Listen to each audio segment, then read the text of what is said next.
అందరికీ వందనాలు. వయసులో మన ప్రాతకాల ప్రార్థన ప్రారంభించుకున్నాం. పిల్లరా ప్రార్థన చేసుకున్నాం. ప్రేమ కలిగిన మా ప్రియ పరలోకమైన మా తండ్రి, మహాగణుడా, మహోన్నతుడా యేసయ్య, నీకే స్తుతులు స్తోత్రాలు వందనాలు చెల్లించుకుంటున్నాం.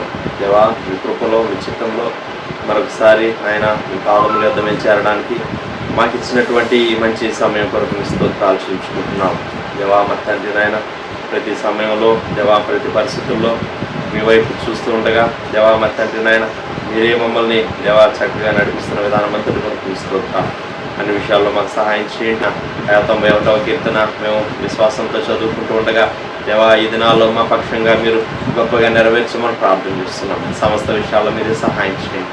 ఎన్నో వాక్కులు, వాగ్దానాలు, ప్రభా మరి తండ్రి దీవెనలు దేవా మరి తండ్రి నాయన 91వ కీర్తనలో మీరు దేవా మా కొరకు పొందుపరిచి ఉండగా దేవా మరి తండ్రి మేము చదువుట ద్వారా దేవా మరి తండ్రి ప్రభా మేము ఎంతో స్వతంత్రించుకోవడానికి సహాయం చేయమని ప్రార్థన చేస్తున్నాం. మీ స్తోత్రాలు దేవా. అలాగూ ప్రభా మరి తండ్రి నాయన మీ వాక్యం ద్వారా మీరు మాతో మాట్లాడమని ప్రార్థన చేస్తున్నాం. మీ సేవకుల ద్వారా మీరు మాతో మాట్లాడమని ప్రార్థన చేస్తున్నాం. దేవా కీర్తనల గ్రంథంలో నుంచి దేవా అనేక విషయాలు మీరు మాకు బోధిస్తున్నందుకు మీ స్తోత్రాలు చేర్చుకుంటున్నాం. నాయన ఈ దినం కూడా ప్రభా విశేషంగా మీరే మాతో మాట్లాడమని ప్రార్థన చేస్తున్నాం. మీ వాక్యాన్ని నాయన మరి తండ్రి నాయన చక్కగా మరి తండ్రి అర్థం చేసుకుని మా హృదయాల్లో మేము భద్రపరచుకోవడానికి సహాయం చేయమని ప్రార్థన చేస్తున్నాం. దేవా వెండిని వెతికినట్లుగా దేవా మరి తండ్రి నాయన శ్రేష్టమైన ధననిధి వెతికినట్లుగా ప్రభా మరి తండ్రి మీ వాక్యాన్ని కూడా ప్రభా మేము నాయన దేవా వెతికి దేవా మా హృదయాల్లో మేము భద్రపరచుకోవడానికి సహాయం చేయమని ప్రార్థన చేస్తున్నాం. మీ స్తోత్రాలు. ఇదిగో ప్రభా మీరు మాట్లాడుతూ ఉండగా వినగలిగే దేవా మరి తండ్రి చెవులు దేవా మరి తండ్రి మీ వాక్యాన్ని దాచుకునే హృదయాన్ని దేవా మెండుగా మీరు మాకు దయచేయమని ప్రార్థన చేస్తున్నాం. ఈ స్తోత్రాలు నడిపించమని ముందున్న సమయం అంతటిని కూడా మా కొరకు దీవించమని యేసుక్రీస్తు వారి అతి పరిశుద్ధమైన నామములో స్తుతించి ప్రార్థన చేసి అడిగి వేడుకుంటున్నాం పరలోకపు తండ్రి. ఆమేన్. ప్రతి దినం చదువుకునే రీతిగా 91వ కీర్తన వచనం తర్వాత వచనం చదువుకున్నాం. మహోన్నతిని చాటున నివసించువాడే సర్వశక్తిని నీడను విశ్రమించువాడు. ఆయనే నాకు ఆశ్రయము, నా కోట, నేను నమ్ముకును నా దేవుడని నేను యెహోవాని గురించి చెప్పుచున్నాను.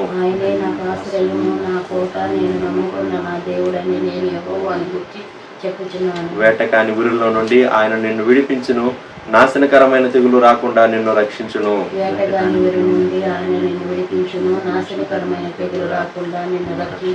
ఆయన తన రెక్కలతో నిన్ను కప్పును, ఆయన రెక్కల క్రింద నీకు ఆశ్రయం కలుగును. ఆయన సత్యము కీడెమును డాలునై ఉన్నది.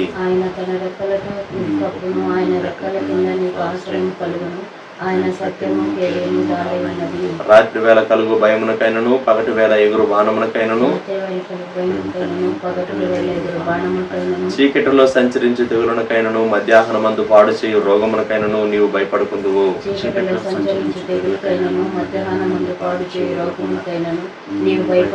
నీ ప్రక్కను 1000 మంది పడినను, నీ కుడి పక్కన 10,000 మంది కూలినను అపాయం నీ ఎద్దుకు రాదు.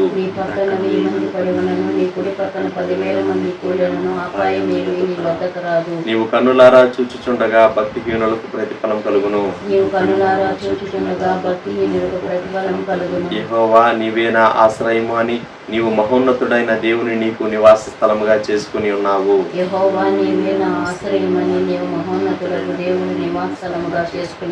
నీకు అపాయమేమీ రాదు, ఏ తెగులును నీ గుడారము సమీపించదు.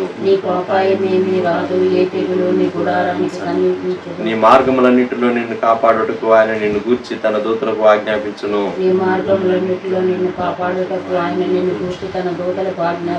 నీ పాదములకు రాయి తగలకుండా వారు నిన్ను తమ చేతుల మీద ఎత్తి పట్టుకుందురు. నీవు సింహములను నాగుపాములను ద్రొక్కెదవు, కొదమ సింహములను భుజంగములను అనగద్రొక్కెదవు.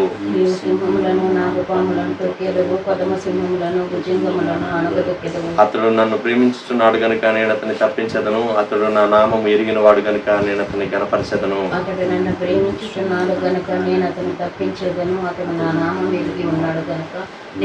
గణపరచెదను. అతడు నాకు మొర్రపెట్టగా నేను అతనికి ఉత్తరం ఇచ్చేదను, శ్రమలో నేను అతనికి తోడై ఉండెదను, అతను విడిపించి అతన్ని గొప్ప చేసేదను. అతడు నాకు మొరపెట్టగా నేను అతనికి ఉత్తరం ఇచ్చేదను, శ్రమల్లో నేను అతనికి తోడై ఉండెదను, అతన్ని విడిపించి అతన్ని గొప్ప చేసేదను. దీర్ఘాయువు చేత అతనిని తృప్తిపరచెదను, నా రక్షణ అతనికి చూపించెదను. దీర్ఘాయువు చేత అతనికి తృప్తిపరచెదను, నా రక్షణ అతనికి చూపించెదను. ఆమేన్. 54వ కీర్తన.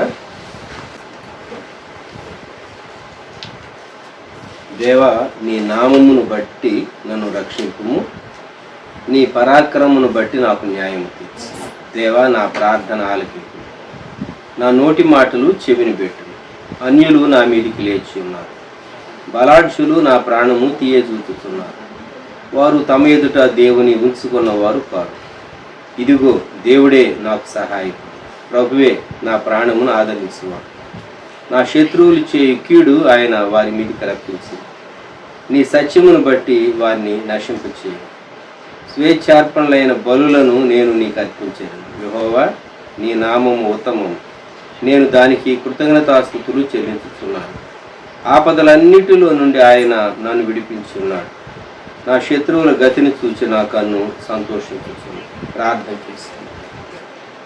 ప్రేమగల మా తండ్రి, పరిశుద్ధ ప్రభ, గొప్ప దేవ, మా రక్షక, మీకు వందనములు, స్తోత్రం.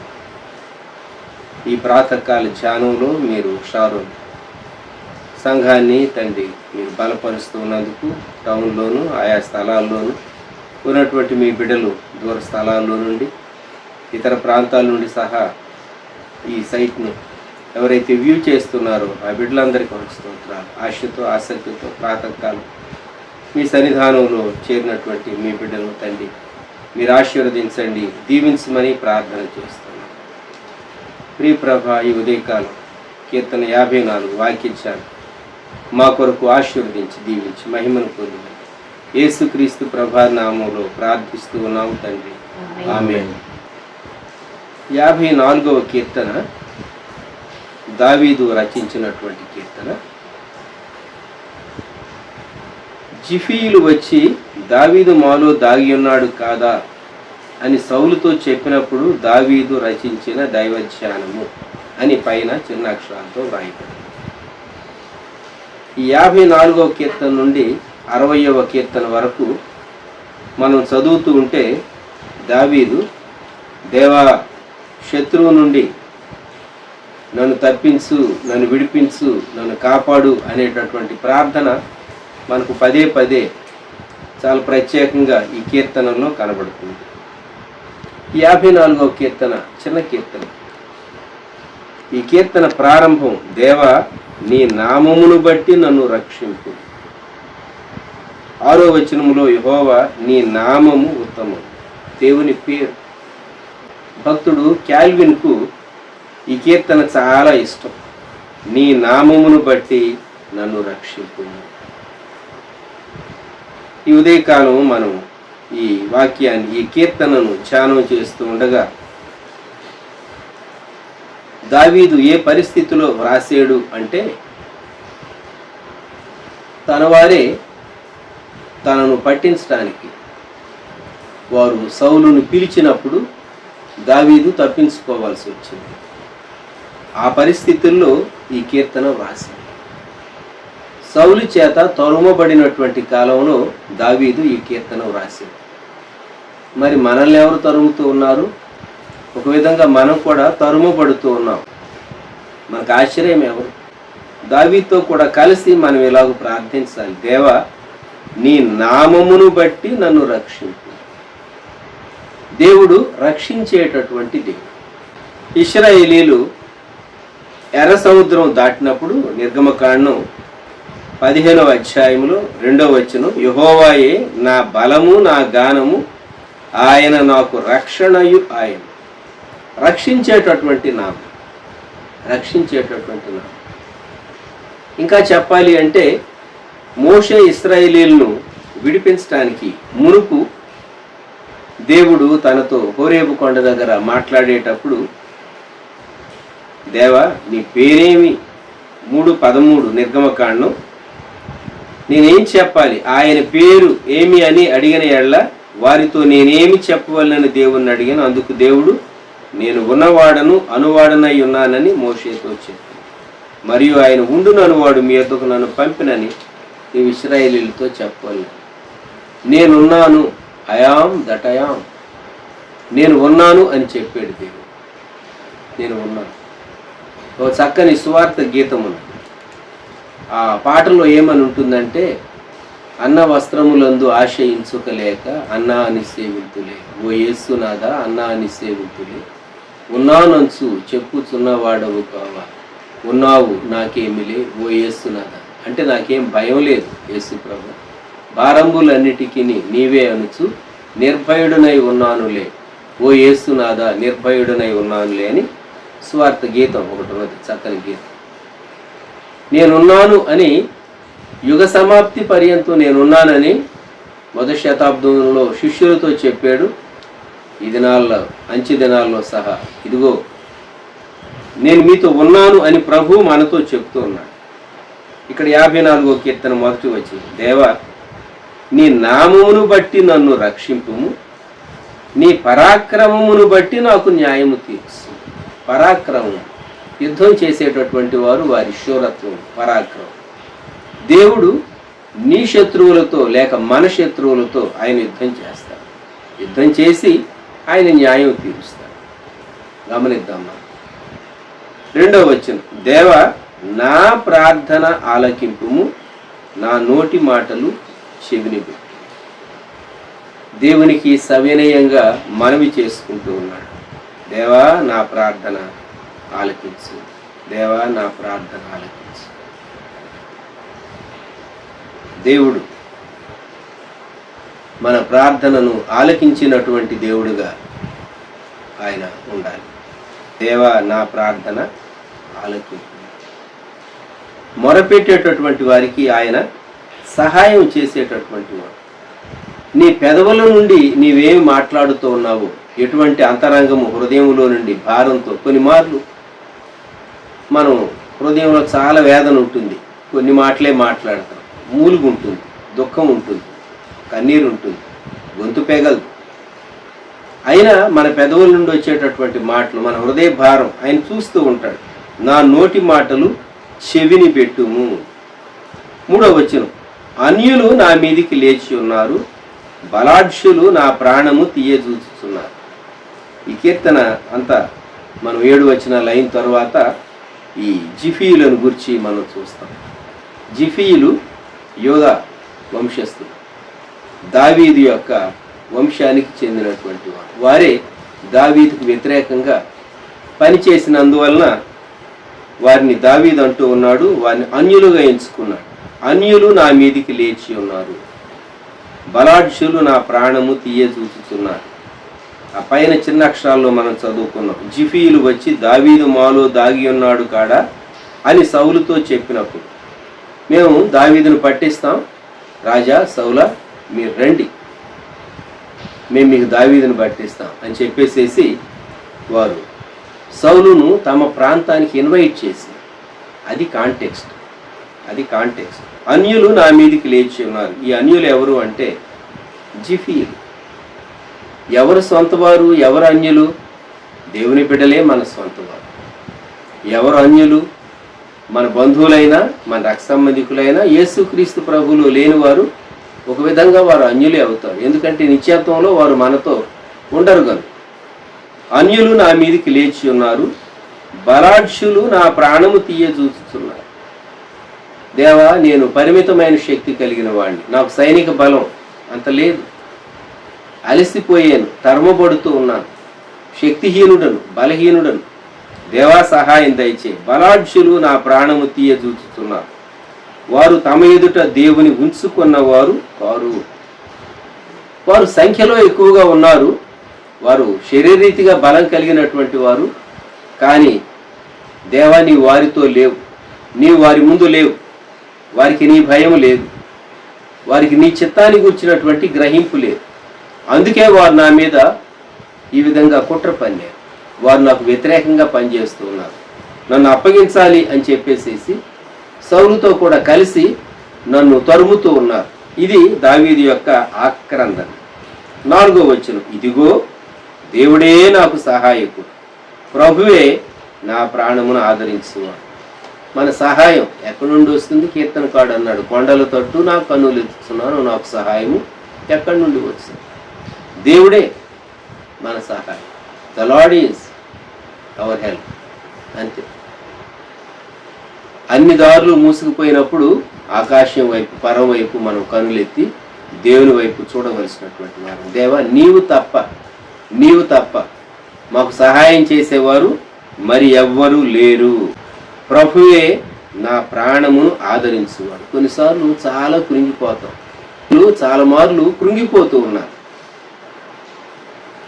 ఈ పరిస్థితిని కూడా దేవుడు నీకు దీవెనకరంగా మార్చగలడు. ప్రభువే నిన్ను ఆదరిస్తాడు. ప్రభువే నా ప్రాణమును ఆదరించువాడు. మన మనసు చాలా మార్లు శరీరం బలంగా ఉన్నా, కొన్నిసార్లు శరీరం బలహీనంగా ఉన్నా, మనసు బలంగా ఉండటం ఉంటుంది, బలహీనంగా ఉండటం ఉంటుంది. మనం అనుకున్నవన్నీ నెరవేరుతూ ఉంటే మైండ్ చాలా పవర్ఫుల్గా ఉంటుంది. మనకన్నీ ప్రతికూలంగా అన్నీ ఎదురొస్తున్నాయి అంటే వ్యతిరేకంగా ఉంది, చాలా కృంగిపోతూ ఉంటాం. ప్రభువే నా ప్రాణమును ఆదరించువాడు. తనతో కొందరు ఉన్నారు, మంచిగా యుద్ధం చేయగలిగినటువంటి వారు, యోధులు ఉన్నారు. వారిని బట్టి నాకు ఆదరణ అని దావీదు చెప్పటం లేదు. ప్రభువే నా ప్రాణమును ఆదరించువాడు. 5వ వచనములో నా శత్రువులు చేయు కీడు ఆయన వారి మీదికి రప్పించును, నీ సత్యమును బట్టి వారిని నశింపచేయు. ఎందుకండి దావీదు ఇలాగూ ప్రార్థన చేశాడు? ఎందుకు దేవుణ్ణి ఇలాగ అడిగాడు? శత్రువుల యొక్క కీడు వారి మీదికి ఎందుకు రప్పించమన్నాడు? సామెతల గ్రంథంలో 26వ అధ్యాయం 27వ వచనంలో ఈ మాట వ్రాయబడి ఉన్నది. గుంటను త్రవ్వువాడే దానిలో పడును, రాతిని పొర్లించు వాని మీదికి అది తిరిగి వచ్చింది. మనుష్యుడు ఇతరులకు ఏది జరగాలి అని కోరుకుంటాడో కీడు అది వాని మీదికే వస్తుంది. దేవా, వారు నాకు కీడు కోరారు, వారు నాకు అపకారం చేయాలని ఉద్దేశించారు, కాబట్టి అది వారి మీదకే రప్పించడం అది దేవుని న్యాయానికి సరిపోతుంది. వారిని నశింప చేయమని ప్రతీకారం తీర్చుకోవటం లేదు సుమా, దేవుని న్యాయాన్ని తాను అప్పోళ్ళు చేస్తూ ఉన్నాడు. దేవుని న్యాయాన్ని, మనుష్యుడు ఏమి విత్తునో ఆ పంటనే కోయను. అది ప్రకృతిలో ఉన్నటువంటి ఒక ధర్మం, సిద్ధాంతం. తమ వంశీయుడైనటువంటి దావీదుకు వ్యతిరేకంగా వారు ఇంకా నమ్మించి ఉంటారు దావీదు. నువ్వు మావాడివే కదా, నువ్వు సేఫ్గా ఉండు అని.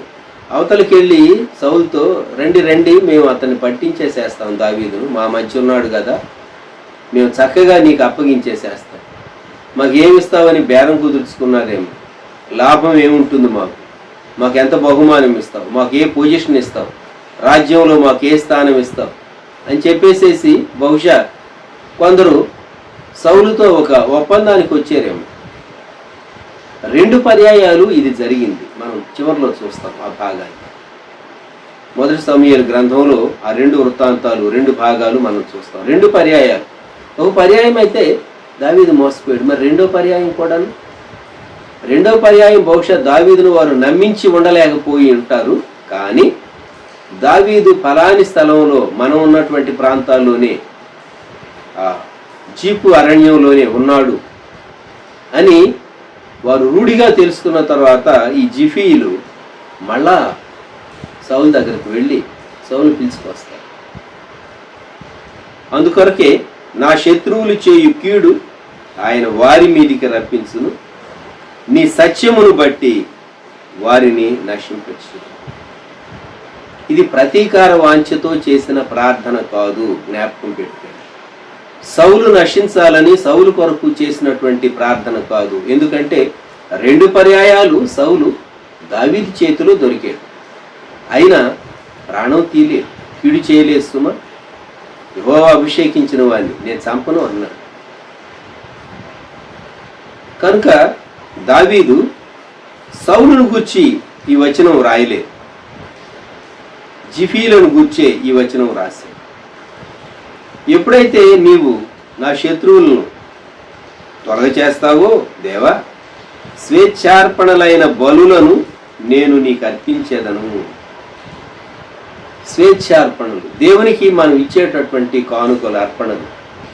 మనఃపూర్వకంగానే మనం ఇవ్వాలి, కానీ బలవంతాన్ని బట్టి లేక ధర్మశాస్త్రం చెప్తూ ఉన్నది ఇలాగ చేయాలని అని బలవంతంగా మనము చేయటం కాదు, కానీ ప్రేమించి. దేవుని సేవ కూడా అంతే. ఎవరో మనల్ని గుర్తిస్తారు, ఎవరో మనకు ఏదో ఘనత ఆపాదిస్తారు అని కాదు, దేవుని ప్రేమించి మనము దేవుని కొరకు సేవ చేయడం. సేవ అలానే విస్తరించింది. 20వ శతాబ్దంలో సేవ అలానే విస్తరించింది. ఉద్యోగాలు చేసుకుంటూ దేవుని సేవ చేశారు. ఉద్యోగాలు వదిలిపెట్టి వచ్చి దేవుని పరిచర్య కొరకు సంపూర్ణంగా అప్పగించుకొని దేవుని సేవ చేశారు. అందును బట్టే సువార్త వెలుగు అనేకులను దర్శించింది, అనేక దేశాలు వెలిగించింది, ప్రాంతాలను వెలిగించింది. రక్షణను వారు అనుభవించగలిగారు. స్వేచ్ఛార్పణలైన బలులను నేను నీకు అర్పించాను. 6వ వచనంలో మరలా భక్తుడు అంటున్నాడు, యెహోవా నీ నామము ఉత్తమం, నేను దానికి కృతజ్ఞతాస్తుతులు చెల్లించుతున్నాను. నీ పేరును బట్టి, శ్రేష్టమైనటువంటి పేరు, ఉత్తమమైనటువంటి పేరు, అన్ని నామముల కన్నా పైనామము యేసుని నామము అని మనం పాడుతూ ఉంటాం. శ్రేష్టమైనటువంటి పేరు కనుక ఆయన పేరును బట్టి, ఆయన తన పేరుకు, తన స్వభావానికి తగినటువంటి వాడు. ఆయన తన పేరుకు స్వభావానికి తగినవాడు. మీకు అర్థం అవటం కొరకు ఒక ఎగ్జాంపుల్ చెప్తా, వేరుగా తలంచకండి. ఒకరికి ఇంటి పేరు పిల్లి అని ఉందనుకండి, కానీ వాళ్ళు మాట్లాడితే సింహం గర్జించినట్టు గర్జిస్తారు. ఏమంటారంటే, వాళ్ళు ఇంటి పేరు పిల్లిగానండి, ఆయన మాట్లాడితే సింహం గర్జించినట్టున్నది అంటారు. ఒకరింటి పేరు సింహం, కానీ చాలా సాఫ్ట్గా మాట్లాడేవాడు. హోలీ ల్యాండ్ టూర్కి వెళ్ళినప్పుడు సింహరాజారెడ్డి గారు ఒక బ్రదర్ మాతో వచ్చారు. మేమందరం ఆయన సింహం అనేవాళ్ళు. ఇంటి పేరే సింహం, కానీ ఆయన మాట చాలా సాఫ్ట్గా ఉంది. దేవుడు తన పేరుకు తగినటువంటి వాడు. యెహోవా నీ నామము ఉత్తమము, నేను దానికి కృతజ్ఞతాస్తుతులు చెల్లించుతున్నాను. నీ పేరును బట్టి అత్యున్నతంగా హెచ్చించబడిన నామం. పరలోకంలో, భూమి మీద, పాతాళంలో యేసుక్రీస్తు ప్రభు పేరును మించింది లేదు. అందుకే ఆయన మనలను ఉద్ధరించాడు. నాశనకరమైన జిగటగల దొంగ ఊబి నుండి ఆయన మనలను పాపం నుండి పైకి లేవనెత్తాడు. పాపపు జ్ఞప్తి లేకుండా చేశాడు. బండపైన పాదాలు స్థిరపరిచాడు. నూతన గీతం మన నోట్లో ఉంచాడు. ప్రభువైన యేసుక్రీస్తుని బట్టి మనం ఆనందిస్తూ ఉన్నాం, మనం అతిశయిస్తూ ఉన్నాం. నీ నామం ఉత్తమము, నేను దానికి కృతజ్ఞతాస్తుతులు చెల్లించుతున్నాను. 7వ వచనం, ఆపదలన్నిటిలో నుండి ఆయన నన్ను విడిపించి ఉన్నాడు. ఆ పైన ప్రారంభంలోనే 54వ కీర్తనలో నన్ను రక్షింపుము అన్నటువంటి దావీదు, మరి 7వ వచనం వచ్చేసరికి విడిపించి ఉన్నాడు అంటూ ఉన్నాడే. విడిపించాడా? ఇంకా విడిపించలా. విశ్వాసంతో ఈ మాట చెప్తూ ఉన్నాడు. నా సమస్య తొలగిపోలేదు, ఆపదలన్నిట్లో నుండి ఆయన నన్ను విడిపించి ఉన్నాడు. ఈ వచనం మనం ఈ దినం ప్రామిస్గా తీసుకుందాం, దేవుని వాగ్దానంగా మనం స్వీకరిద్దాం. కీర్తన 54:7, ఆపదలన్నిటిలో నుండి, కొన్నిట్లో నుండి లేదు, అన్నిటిలో నుండి ఆయన నన్ను విడిపించి ఉన్నాడు.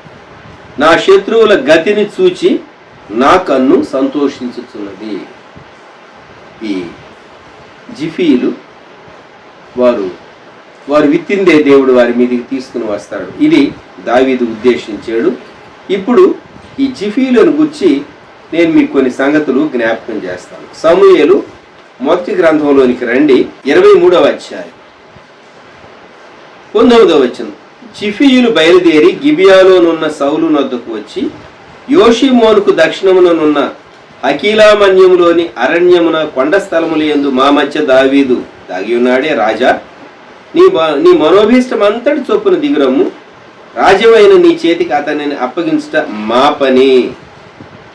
అప్పుడు సౌలు చాలా హ్యాపీగా ఫీల్ అయ్యాడు. వాళ్ళతో నెగోషియేట్ చేశాడు. దావీదు చాలా యుక్తి గలవాడు. 22వ వచనంలో అంటాడు, మీరు చాలా జాగ్రత్త, అతను ఎక్కడెక్కడ దాక్కుంటున్నాడో కనిపెట్టండి, మరుగుతావులు నాకు తెలియజేయండి, నేను వస్తాను. 23వ వచనం, అప్పుడు నేను మీతో కూడా వత్తును, అతడు దేశంలో ఎక్కడ ఉండినను యూదా వారందరిలో నేను అతని వెదకి పట్టుకొందును. ఎవరసలు ఈ జిఫీలు? దినవృత్తాంతాలు మొదటి గ్రంథంలోనికి రండి, 4వ అధ్యాయం 16వ వచనం. దానికి ముందుగా మొదటి వచనం, యూదా కుమారులు ఎవరనగా, యూదా వంశావళి వ్రాయబడి ఉన్నది.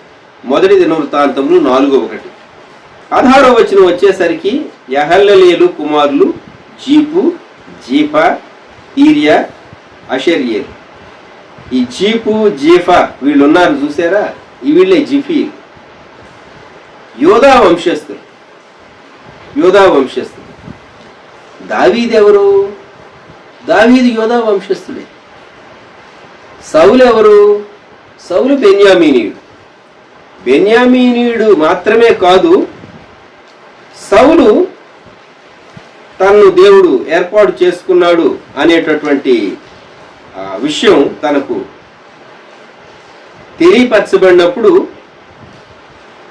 సౌలే తాను చెప్పినటువంటి మాట మొదటి సమూయేలు 9వ అధ్యాయం 21వ వచనం. అందుకు సౌలు, నేను బెన్యామీనీయుడను కానా?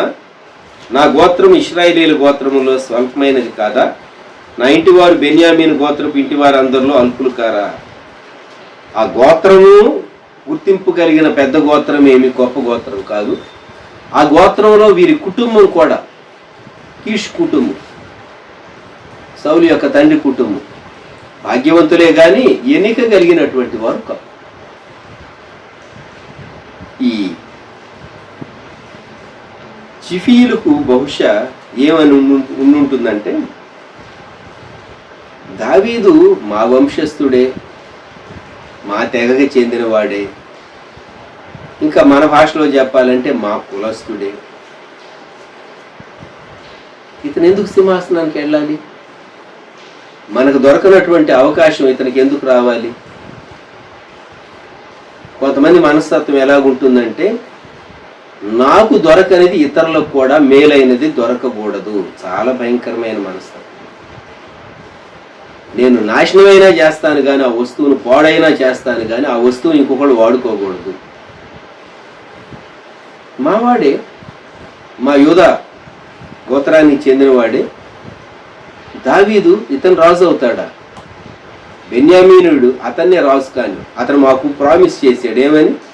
పదవిస్తానన్నాడు, డబ్బిస్తానన్నాడు, అది ఇస్తానన్నాడు, ఇది ఇస్తానన్నాడు. చూచారా ఈ జిఫీలు ఎంత దుర్మార్గమైనటువంటి మనస్తత్వం కలిగిన వారు? కొన్నిసార్లు మనం యేసుక్రీస్తు ప్రభువును బట్టి రక్షించుకునే నిమిత్తం మన వారిని ప్రేమించాలి. పౌలు భక్తుడు రోమాపత్రికలో ఏమంటాడు? రోమాపత్రిక 9వ అధ్యాయం 3వ వచనం. సాధ్యమైన ఎడల దేహ సంబంధులైన నా సహోదరుల కొరకు నేను క్రీస్తు నుండి వేరే శాపగ్రస్తుడనై ఉండకూడదును. ఎందుకంటే వారిని రక్షించుకోవటానికి. అంతేగాని వారు దేవుని చిత్తానికి లోబడినటువంటి వారైతే, చాలా మార్లు మనం మన బంధువులను బహుగా ప్రేమించడం, వాళ్ళ కోసం జీవితాన్ని అంతటిని అప్పగించుకోవటం దేవుని చిత్తమో కాదో వ్యక్తులు తేల్చుకోవాలి.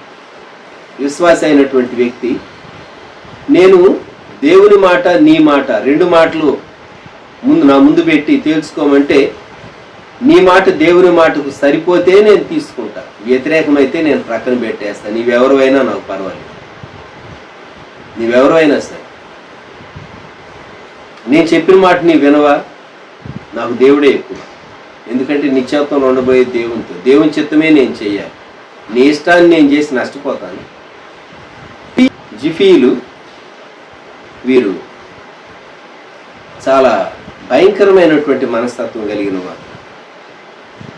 ఇప్పుడు రండి అన్నారు కదా, రండి అన్నప్పుడు సౌలు వచ్చాడు. సౌలు వచ్చి 26వ వచనం, సౌలు పర్వతం ఈ తట్టును, దావీదు అతని జనులు పర్వతం ఆ తట్టును పోవచ్చుండగా దావీదు సౌలు దగ్గర నుండి తప్పించుకొని పోవాలని త్వరపడుచు ఉండెను. సౌలును అతని జనులను దావీదును అతని జనులను పట్టుకొని వాళ్ళని వారిని చుట్టుకొనిచూ ఉండ్రి. ఒక దూత వచ్చి ఫిలిస్తీన్లు వచ్చారు, త్వరగా దండెత్తి వచ్చారు రమ్మంటే అప్పుడు దావీదును తరవటం అని వెళ్ళాడు. ఇది మొదటి సంఘటన 23వ అధ్యాయం మొదటి సమూయేలు. మరి ఇంకొక సంఘటన మొదటి సమూయేలు 26వ అధ్యాయం. అంతటా జీఫీయులు గిబియాలో సౌలు నద్దకు వచ్చి దావీదు యోషిమోని ఎదుట హకీలా మన్యంలో దాగి ఉన్నాడని తెలియజేయగా సౌలు లేచి ఇశ్రాయేలీల్లో ఏర్పరచబడిన 3000 మందిని తీసుకొని జీపు అరణ్యములో దావీదును వెదకుటకు జీపు అరణ్యమునకు పోయెను. ఇది రెండవ భాగం. ఓ పర్యాయం వీరు అప్పగించాలని ప్రయత్నించారు, వీలు పడలేదు. బహుశా బహుమానం సౌలు ఇచ్చేటటువంటి గిఫ్ట్ దాని మీద వారికి చాలా ఆసక్తి లేక సౌలు వారికి చెప్పినటువంటి పొజిషన్, ప్రామిస్ చేసినటువంటి పొజిషన్ మీద మనసు ఉంది. అందుకని రెండవ మారు ప్రయత్నం చేశారు. రెండవ మారు కూడా దావీదు తప్పించుకున్నాడు. చూచారండి. ఆ సందర్భంలో 54వ కీర్తన దావీదు రాశాడు. విశ్వాసులంగా, దేవుని బిడ్డలంగా, ప్రభువును ప్రేమించేటటువంటి వారంగా మనం నేర్చుకోవలసినటువంటి, గమనించవలసినటువంటి ప్రాముఖ్యమైనటువంటి విషయం,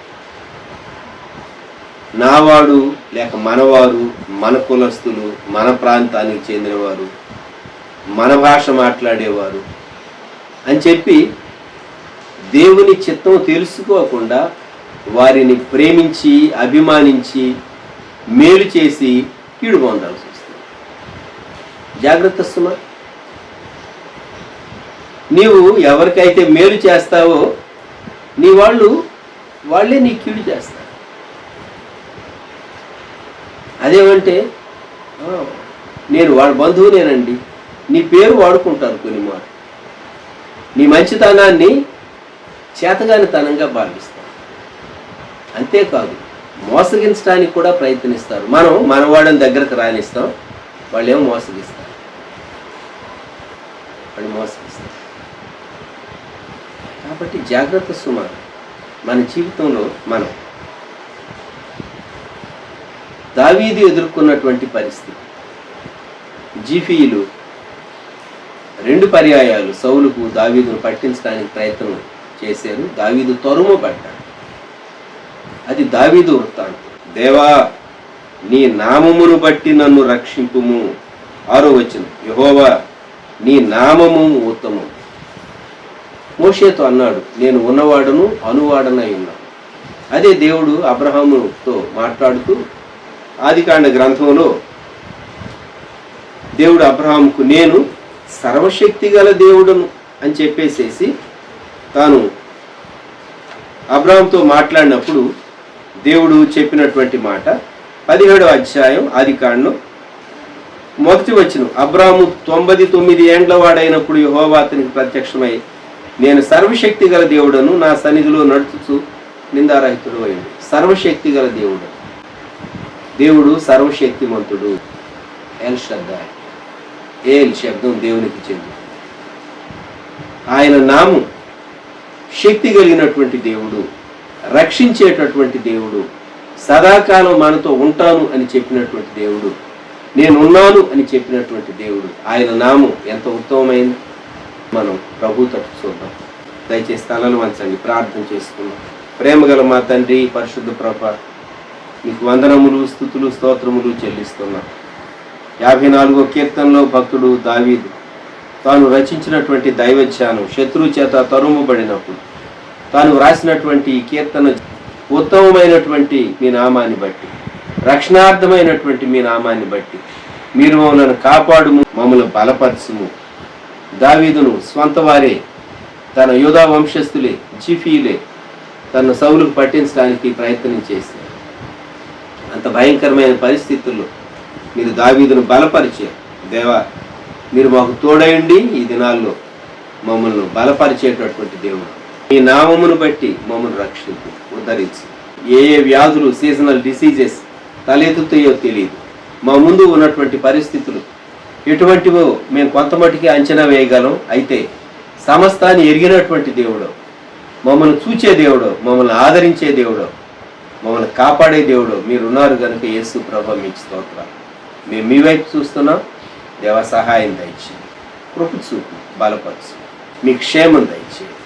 మీ కృపకు మమ్మల్ని అప్పగించుకుంటూ సంఘం కొరకు చేయబడేటటువంటి విజ్ఞాపన మీరు దీవించమని ప్రతి కుటుంబంలోని ప్రతి బిడ్డను, షారోన్ సంఘానికి చెందినటువంటి వ్యక్తులను, విశ్వాసులను దీవించమని కాపాడమని ప్రార్థిస్తున్నాం. వారు ప్రత్యేకమైన అక్కర్లు కలిగి ఉంటున్నారు, వారి దయతో జ్ఞాపకం చేసుకుని మీ కృప వారికి తోడుగా ఉంచండి. ఉదయకాలం మీరు ఇచ్చిన సమయం కొరకు స్తుతిస్తూ మీకే వందనాలు స్తోత్రాలు చెల్లిస్తూ యేసుక్రీస్తు ప్రభు వారి శ్రేష్టమైన నామములో వేడుచు ఉన్నాము తండ్రి, ఆమేన్. మన ప్రభు అయిన యేసుక్రీస్తు వారి కృప, దేవుని ప్రేమ, పరిశుద్ధాత్ముని అన్యోన్య సహవాసం సదాకాలం సంఘమునకు తోడై ఉండును గాక. ఆమేన్.